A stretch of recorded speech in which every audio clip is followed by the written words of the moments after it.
Le film commence il y a 65 millions d'années, lorsqu'un vaisseau extraterrestre a atterri sur Terre. Pendant que cela se produisait, un Power Ranger rouge nommé Zordon a pris le dernier médaillon d'une Ranger jaune qui était gravement blessée. Avec les médaillons réunis, le Ranger rouge les a placés sur Terre afin que, dans le futur, ces objets puissent trouver de nouveaux héros dignes de devenir des Power Rangers. Cependant, à ce moment-là, une extraterrestre nommée Rita apparaît et ordonne à Zordon de lui remettre les médaillons. Soudain, une météorite surgit du ciel et s'écrase au sol, projetant Rita dans la mer avec son médaillon. De nos jours, un jeune homme nommé Jason, accompagné de ses amis, essayait de placer un taureau dans les vestiaires de l'école pour faire une farce à une équipe rivale de football américain. Cependant, ils se rendent vite compte que la police s'approche et décident de s'enfuir en utilisant une camionnette. Dans leur fuite, ils ont zigzagué entre plusieurs voitures jusqu'à ce qu'ils finissent par renverser le véhicule. 3 semaines plus tard, Jason recevait une réprimande de la part de son père, Sam, car en plus de devoir porter un bracelet électronique, il devrait assister à des cours spéciaux pour pouvoir obtenir son diplôme à l'université. Dans une salle de classe, Jason fait la connaissance de ses nouveaux amis, une jeune fille nommée Kimberly et un jeune homme nommé Billy, qui était constamment humilié par un tyran connu sous le nom de Colt. Agacé de voir Billy se faire humilier, Jason donne une gifle à Colt et lui demande de rester loin de lui. Après les cours, Jason était sur le point de rentrer chez lui lorsqu'il croise Billy. Billy remarque que son ami porte un bracelet électronique et l'invite chez lui, car il pourra désactiver l'appareil. Jason accepte, et plus tard, Billy parvient à désactiver le bracelet électronique, lui permettant ainsi de se déplacer librement. Jason est très heureux de cela et serre Billy dans ses bras. Billy profite du fait que Jason est libre et lui propose d'aller chercher quelques artefacts dans une mine abandonnée, ce que Jason accepte. Finalement, les deux arrivent à la mine en utilisant la camionnette de la mère de Billy et y trouvent d'autres jeunes, dont l'un était connu sous le nom de Zach, qui était amoureux d'une fille appelée Trini. Revenant à Jason, il aidait Billy avec un équipement de démolition lorsque Jason décide de retourner à la minivan quand soudain il aperçoit Kimberly qui s'est jetée à l'eau pour nager dans un lac. Après que la jeune fille soit sortie du lac, elle rencontre Jason et discute avec lui.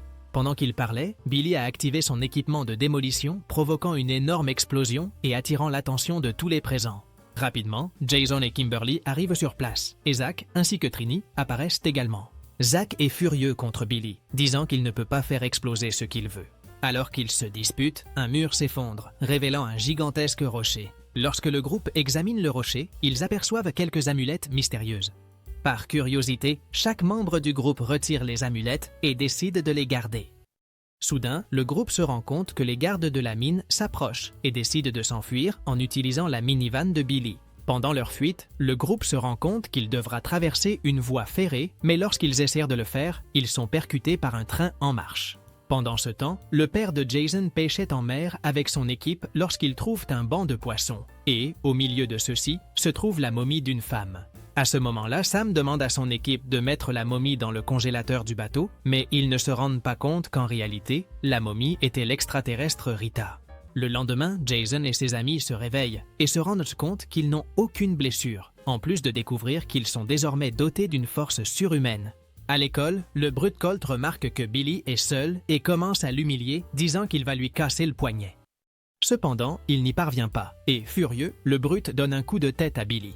Mais comme Billy est fort, Colt finit par être étourdi par le coup de tête et s'évanouit. Finalement, Jason retrouve ses amis et dit qu'il se sent différent.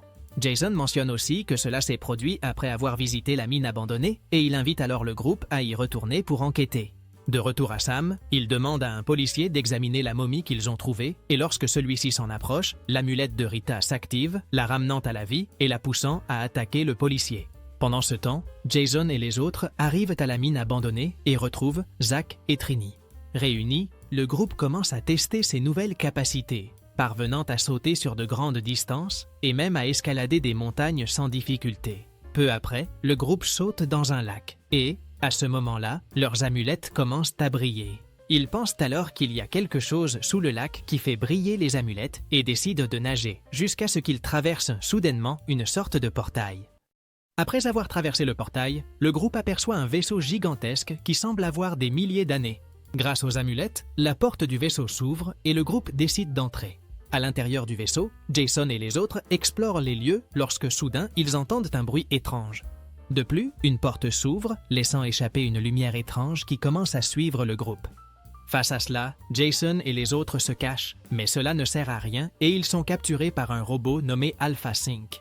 Heureusement, le robot n'est pas dangereux et révèle au groupe qu'il les attend depuis 65 millions d'années. Finalement, Alpha 5 conduit le groupe au centre du vaisseau et leur demande de monter sur une plateforme. Une fois qu'ils le font, la conscience de Zordon commence à se matérialiser sur un mur et tente de communiquer avec le groupe. En voyant les jeunes, Zordon s'irrite, disant qu'ils sont trop jeunes pour protéger la planète. Cependant, il se rend compte que s'ils ont été choisis par les amulettes, ils doivent devenir les Power Rangers. Zordon explique au groupe qu'il était un Power Ranger, mais sa coéquipière Rita l'a trahi afin de pouvoir obtenir le cristal Zeo, un cristal capable de générer la vie sur n'importe quelle planète. Zordon leur dit aussi que toutes les planètes qui abritent la vie possèdent un cristal Zeo caché, et il explique à Jason et aux autres qu'ils doivent protéger le cristal Zeo de la Terre. Jason ne croit pas vraiment à cette histoire et, en entendant cela, Zordon décide de donner des visions au groupe pour qu'ils voient à quel point Rita est dangereuse. Après cela, Zordon leur dit que Rita va créer une créature gigantesque appelée Goldar et qu'une fois créée, elle absorbera toute l'énergie du cristal Zeo et dominera également la planète. Avant de partir, Zordon dit à Jason qu'il sera le Ranger rouge et qu'il aura la responsabilité de diriger le groupe. Juste après cela, Jason et les autres sortent du vaisseau et se demandent si tout ce qu'ils ont entendu de Zordon est réel. Jason dit qu'il ne le sait pas, mais il mentionne que les réponses à leurs questions se trouvent à l'intérieur du vaisseau. Par conséquent, Jason dit qu'il retournera dans le vaisseau le lendemain et demande au groupe de revenir aussi. Pendant ce temps, Rita revient à la vie, mais elle est sans énergie. Elle commence donc à manger tout l'or qu'elle trouve pour obtenir plus d'énergie et pouvoir construire la créature Goldar. Avide de plus d'or, Rita se rend dans une bijouterie et commence à manger tous les bijoux qu'elle trouve. Avec cela, elle parvient à fabriquer un bâton en or, mais elle est arrêtée par un policier qui la frappe. Cependant, Rita était invincible et, en utilisant le bâton avec son amulette, elle crée diverses créatures et leur ordonne d'attaquer le policier et de détruire la bijouterie. Le lendemain, Jason et les autres retournent au vaisseau et Zordon explique quelques règles. L'une des règles est que le groupe ne peut pas utiliser les pouvoirs des amulettes pour obtenir des avantages personnels. L'autre règle est qu'ils ne peuvent participer à aucun combat à moins d'être obligés de protéger le cristal Zeo. Et la dernière règle est que personne ne doit découvrir leurs véritables identités. Cela dit, Zordon dit au groupe qu'ils devront apprendre à morpher. Jason et les autres montent donc sur les plateformes et essaient de se connecter les uns aux autres. Cependant, cela ne fonctionne pas et Zordon se rend compte que le groupe n'était pas encore prêt. Malgré tout, Zordon décide d'entraîner le groupe et les téléporte dans une arène. À cet endroit, Zordon crée quelques créatures holographiques semblables à celles que Rita crée et ordonne au groupe de les attaquer. Sans leurs armures, le groupe a des difficultés, mais avec le temps, ils apprennent de nouvelles compétences, créent des liens et deviennent de grands amis. Finalement, Billy devient curieux au sujet du cristal Zeo et, après quelques recherches, il découvre l'emplacement de l'objet. Quelques jours plus tard, Alpha 5 dit au groupe qu'en raison de la grande puissance de Goldar, ils devront apprendre à contrôler des robots géants ayant l'apparence de dinosaures, connus sous le nom de Zords. Alpha leur explique également que les Zords ont l'apparence de dinosaures parce qu'ils ont été créés il y a 65 millions d'années. Cependant, Alpha révèle que comme le groupe ne possède aucune armure, ils ne peuvent pas encore contrôler les robots. Néanmoins, Zack n'en tient pas compte et, sans que personne ne s'en aperçoive, il prend l'un des Zords et part faire un tour avec. Ne parvenant pas à contrôler le robot, Zack manque de percuter un véhicule et à peine parvient-il à revenir dans la zone d'entraînement, il détruit tout sur son passage. Cela irrite Jason qui commence à se battre avec Zack.